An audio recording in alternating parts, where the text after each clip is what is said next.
为了确定自己的感觉是否存在误判，叶晨又认真将那套手印重复运转数遍，得出的结果令他欣喜无比。因为每一次随着手印的完整运转，都会有一股额外的灵气仿佛凭空出现一般，如涓涓细流汇入识海。与他识海内原本的灵气相比，这额外的灵气属实有些少得可怜，但即便如此，也依旧让叶晨狂喜。因为这新的手印颠覆了叶晨自从开始修炼以来的世界观。他一直以为整个世界处于末法时代，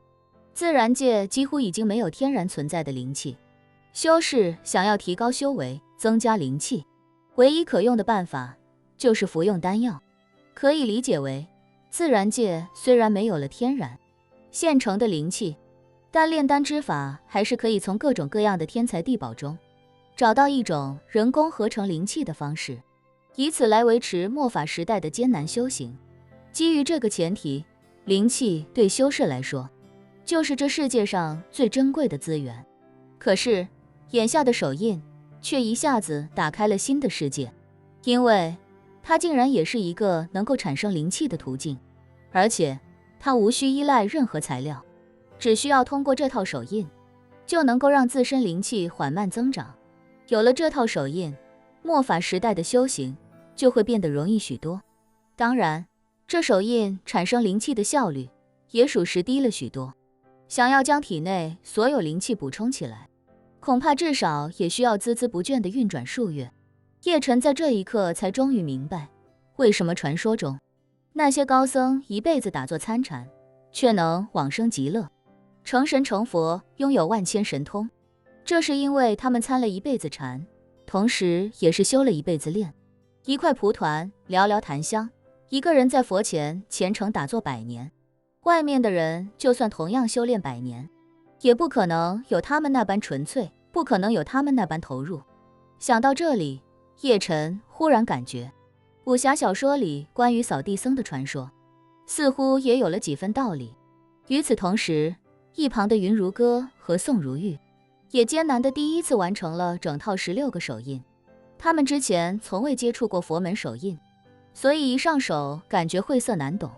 而且也很难连贯，自然没有叶晨这个上当许久的倒霉蛋那么娴熟。当他们终于完整运转一遍的时候，他们还在心里疑惑，这手印到底能有什么用处？总不能是个攻击法门吧？若是发动一次攻击需要这么费劲，那实战的时候有多少条命恐怕都不够送的。可当一切完成之后，他们也忽然感觉到体内忽然多出一小股不知从何而来的灵气。一开始两人都是满脸震惊，他们和叶晨一样都不敢奢望灵气能够凭空出现，所以两人对视一眼，谁也不敢确定那忽然出现的灵气与刚才自己艰难完成的手印有关。于是两人不敢耽搁，赶紧又尝试了一次。云如歌的悟性、修为以及经验都要比宋如玉高出不少，所以他完成的速度要比宋如玉快上一截。当他再次感觉到体内多了一股灵气的时候，他瞬间明白了其中的奥秘，激动得泪流满面。这种感觉就好像一个一辈子依靠别人赏赐水源给自己续命的人，终于打出了自己的第一口井，哪怕这口井的出水速度很慢很慢，但对他来说也是向前迈出了颠覆性的一大步。激动无比的他立刻站起身来，走到叶晨面前，双膝跪下，哽咽着说：“云如歌叩谢先生赐予的无上机缘。”叶晨还在体会着那手印的绝妙，听到声音才睁开眼，见云如歌跪在面前泪流满面的样子，便知道他也从手印中得到了收获，于是便微笑着说：“不用谢我，这或许是佛门赐予我们共同的机缘。”宋如玉这时也睁开眼，激动至极地上前跪在了云如歌的身边。他正要开口表述自己心中的感激，叶晨伸出手来制止他，开口道：“极光消失了，天应该也快亮了，我们要在天亮之前赶回去，再好好闭关参悟这套手印。若是晚上还有极光，那我们就再来。”两人重重点头，如此惊世骇俗的发现让他们内心喜悦至极。他们也迫不及待要好好沉下心来，反复运转这套手印。林婉儿见三人的表现都很是惊喜，忍不住上前问叶晨：“公子，昨晚这套手印有何收获？”叶晨如实道：“这套手印与上次那套完全不同。上次那套是将我体内灵气吸得一干二净，但这一次却能带来额外的灵气。想来这手印应该是佛门修炼的根基。”林婉儿惊呼道：“能额外带来灵气，那岂不是与修士的修炼吐纳之法相似？”叶晨斩钉截铁地说：“这套手印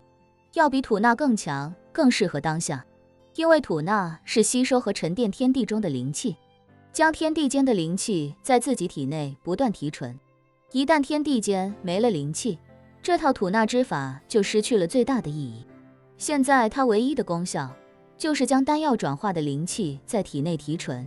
可如果没有丹药，或者没有充足的灵气来源，它就会变得格外鸡肋。”说到这里，叶晨感叹道：“可是佛门的手印却不一样，只要完整的运转它，便可凭空产生灵气。我无法理解这灵气究竟从何而来，可它就是真实存在。”云如歌也点头说道：“那灵气确实如凭空出现一般，确实神奇。”林婉儿想了想，笑着说：“那或许佛门的手印在底层逻辑上更复杂，更趋向某种能量转化，这就像切割磁感线就能产生电能一样。一台手摇发电机，只要转起来，就能产生电流。若是不清楚其中原理，一定也觉得神奇。但本质上，它是将机械能转化成了电能。”叶晨眼前一亮，感叹道：“林小姐所言很有道理。吐纳之法就像是将电能升压到高压甚至特高压的升压电路，但本质上它只能升压，并不能产生额外的电能，甚至在不断升压的过程中还会有一定的损耗。一旦前端输入的电能短缺，就会陷入停摆。但佛门的手印更像是一种手摇发电机，虽然功率很小，但胜在它能够持续产生电能。若是坚持下去，积蓄的电能一定会越来越强。再搭配吐纳之法，将它产生的涓涓细流不断增压，并且存起来，就等于形成了一套不需要外力驱动的内循环。这种修炼方式相较以前堪称质变。”说到这里，叶晨又有些遗憾的感叹，